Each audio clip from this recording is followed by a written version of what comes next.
सारा प्रणाम, आप देख रहे हैं इस समय, मैं हूं आपके साथ रिमझिम शर्मा।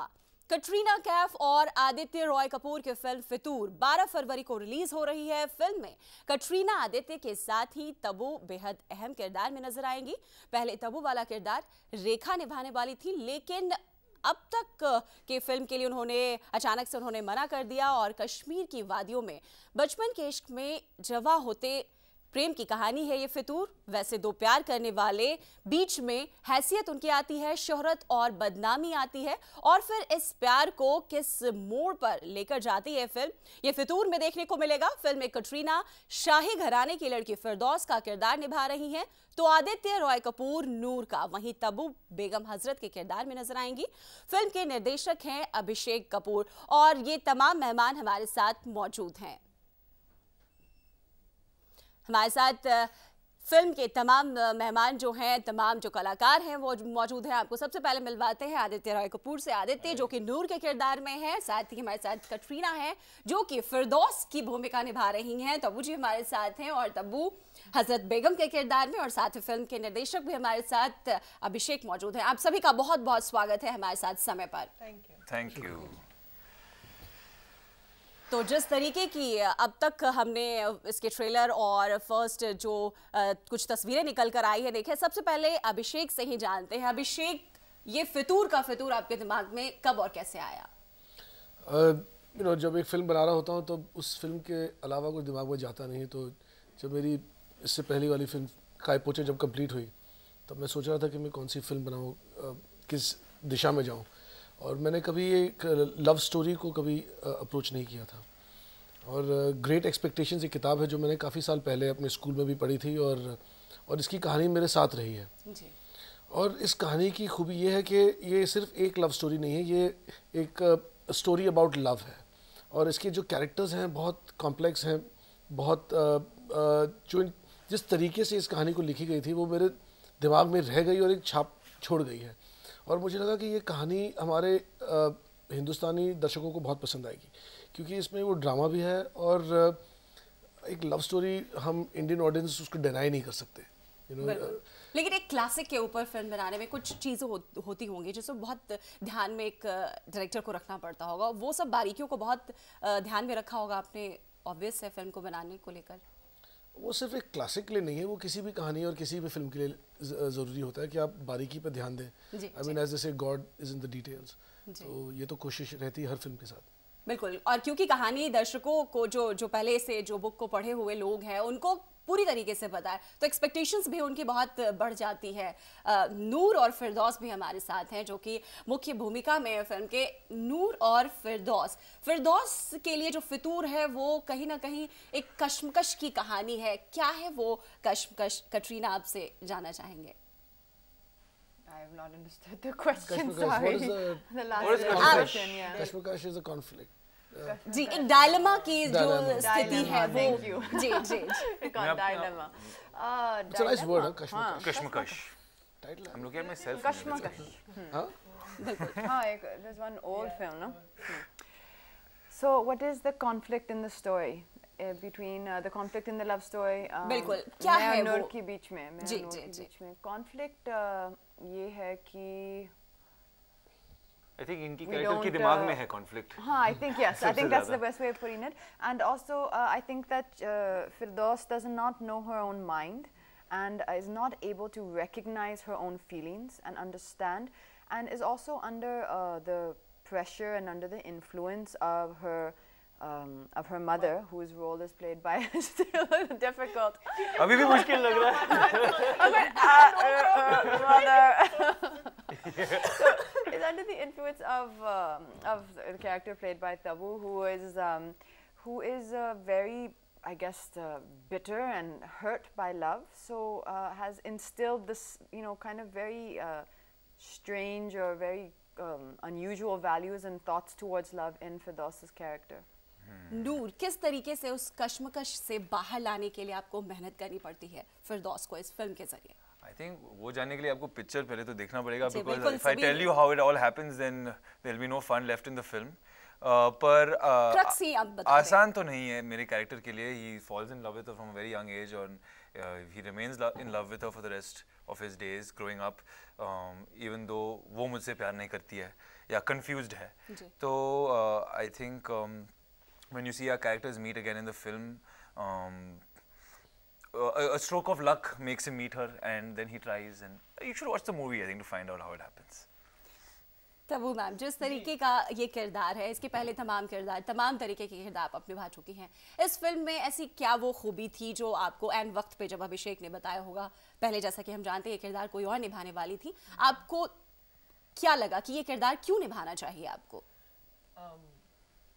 मिस हविशाम बहुत आइकॉनिक कैरेक्टर हैं लिटरेचर के.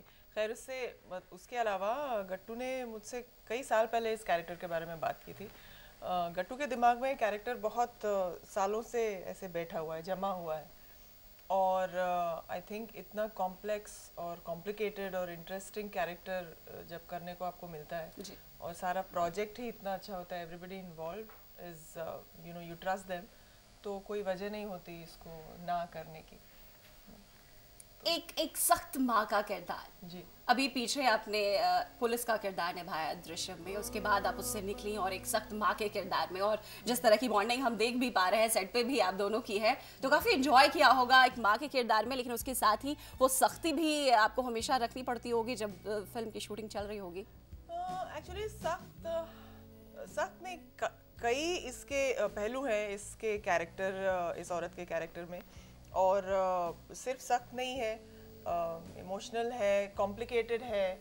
उसकी ज़िंदगी बहुत कॉम्प्लिकेटेड रह चुकी है, वो बहुत बड़े धोखे से और बिट्रेल से गुजरी है, तो उसकी सारी पर्सनालिटी और उसका सारा मतलब कैरेक्टर जो बन गया है वो उसके बिट्रेयल की वजह से बना है, और सारा जो ट्रांसफ़र हो रहा है वो उसकी बेटी के ऊपर हो रहा है और इनकी लव स्टोरी के ऊपर हो रहा है, जो ऑलरेडी एक कॉम्प्लिकेटेड और अनयूजुअल सर्कमस्टांस में दोनों मिले हैं और दोनों एक दूसरे के लिए कई चीज़ें फील कर रहे हैं, और उसके ऊपर से मेरे कॉम्प्लिकेशंस की वजह से ये कहानी हमेशा हिचकोले खाती रहती है, you know? तो बस हैविसम का किरदार जिस तरीके की बता रही हैं तब्बू जी की, तमाम जो परेशानियां हैं इन दोनों के कैरेक्टर्स, जो किरदार है उसको लेकर, इनके प्यार को लेकर, और अपनी जो उनकी ज़िंदगी की बातें हैं.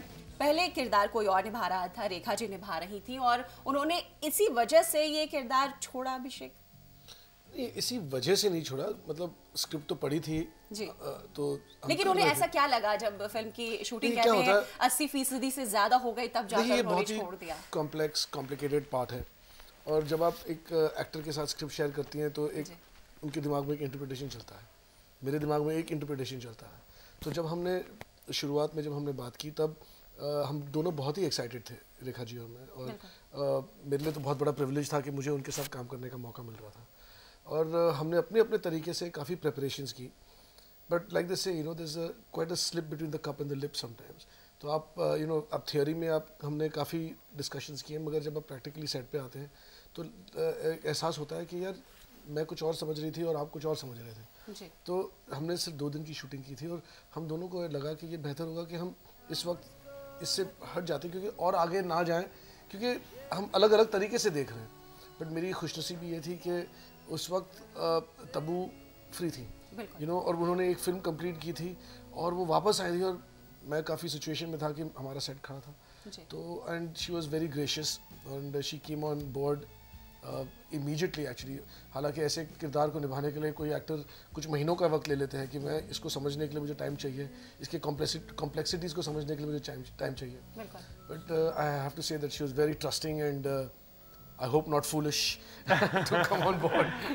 We'll find out. बिल्कुल, और दर्शकों को भी हम बार-बार यही कहेंगे कि वो ज़रूर देखें और जो डिसीजन है तब्बू जी का वो बहुत अच्छा हो. कटरीना और रोमांस का सभी जानते हैं इनकी फिल्मों में जब रोमांस रहता है तो फिल्में बहुत चलती हैं. इस फिल्म में भी यही है, ये रोमांटिक ड्रामा है कटरीना. यही एक वजह रही होगी कि आप बिल्कुल आगे आई और फिल्म को चूज़ करा आपने कि हाँ मैं इसमें काम करूँगी फितूर में. Actually, Abhishek ji, जो इसका his last 2 films, Rock On and Kai Po Che, जब मैंने देखी मुझे बहुत अच्छा लगा, and I liked them especially for 2 reasons. They were very good and unique films, and they were they were very unusual. They were a very different way of looking at both of the stories. And I've done quite a few films now. Just aapne kaha, I've done romantic films, I've done lots of different types of genres. And I thought that working with Abhishek would give me the opportunity to be a little different and to be portrayed slightly different in a movie. And किस लिहाज से आपको ये film अलग लग रही है बाकी की आपकी दूसरी रोमांटिक फिल्मों से? Firstly and foremost, because of Abhishek's personality as a director and the way he sees things, which I could see in his last two films. You can tell the style of a person, like how, say, Yash ji had a particular style, or Rohit Shetty has a very unique style. So Abhishek has a very unique style, and I felt that was a style and a vision I had not been part of before.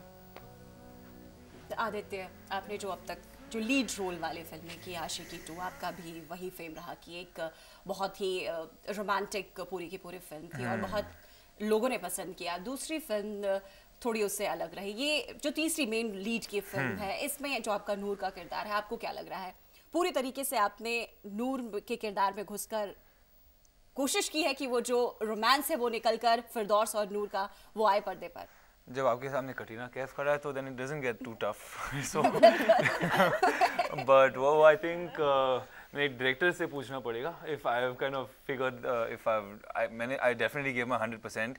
काफ़ी अलग तरीके से तैयारी की मैंने इस role के लिए. I'm playing an artist, तो बहुत सारा होमवर्क किया था. एक नेगेटिव शेड नजर आ रहा है जो अब तक हमने देखी है फिल्म की अच्छा, तस्वीरें। नेगेटिव ही दिखाई दे रहा है तो फिर मैं ठीक तरह से आई थिंक निभा नहीं पाया इस रोल को, क्योंकि आई थिंक एक काफ़ी इनोसेंट एंड प्योर सोल है ये लड़का. But I think I don't think there any negative shades. आपको लग रहा है नेगेटिव? फितूर का मतलब काफी अपने आप जिद्दी भी है में ना? थोड़ा नेगेटिव सेंस में जाता है, Stubborn जुनून है। है प्यार के लिए, लेकिन Complicated है actually. क्यों फितूर ही आपने नाम दी फिल्म? अब मुझे फितूर में वैसे कोई नेगेटिव तो लगता नहीं है टाइटल में. फितूर सर पे तब चढ़ता है जब किसी चीज़ का जुनून हो जाता है, या जुनून जब हद से पार कर जाता है तब फितूर बन जाता है। जब कोई चीज़ हद से पार हो जाती है तभी उसी विषय पे फिल्म बनती है. मतलब अगर हर चीज़ काबू में रहे और सब कुछ डोमेस्टिकेटेड और चुपचाप हो जाए तो फिर उस पर फिल्म बनाने की ज़रूरत ही नहीं. और प्यार ऐसी चीज़ है जो एक बार उसको तो ये चढ़ दिखाई जाए. गई है फिल्म में कि फितूर है इसमें सभी के। अभिषेक के दिमाग में भी ये फितूर आया कि उन्होंने ये फिल्म फितूर इस फिल्म का नाम दिया, और सबके कैरेक्टर में कहीं ना कहीं वो शेड्स वो दिखता है कि सब अपने अपने जो हदें हैं उससे आगे बढ़ना चाहते हैं। देखिए, पिछले 3 साल से मैं यही फिल्म बना रहा हूँ. जी तो मतलब या तो आदमी पागल होता है या तो उसके सर पे कुछ फितूर ही चढ़ा होता है जो ये काम करता है. और दिन रात मैं सिर्फ इन्हीं किरदारों के बारे में सोचता हूँ, इसी फिल्म के बारे में सोच रहा हूँ और इस कहानी को ठीक से दर्शकों के सामने लाने की बारे में सोचता हूँ.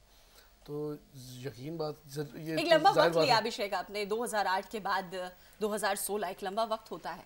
हाँ, मगर मुझे इतना वक्त लग जाता है फिल्म बनाने में, क्योंकि 2008 नहीं 2008 में रॉक ऑन आई थी. 2013 में ये क्या? तो मुझे कायपोचे तक तो 5 साल लग गए थे. जी और फिर अभी 3 साल लगे हैं. जी तो at least I am shortening my gaps. But एक अच्छी कहानी को बनाने में और उसकी गहराई में घुसने के लिए ना वक्त लग जाता है. जैसे बिरयानी बनती है वैसे दम लगा के स्लो गैस पे बनती है तब अच्छे से बनती है.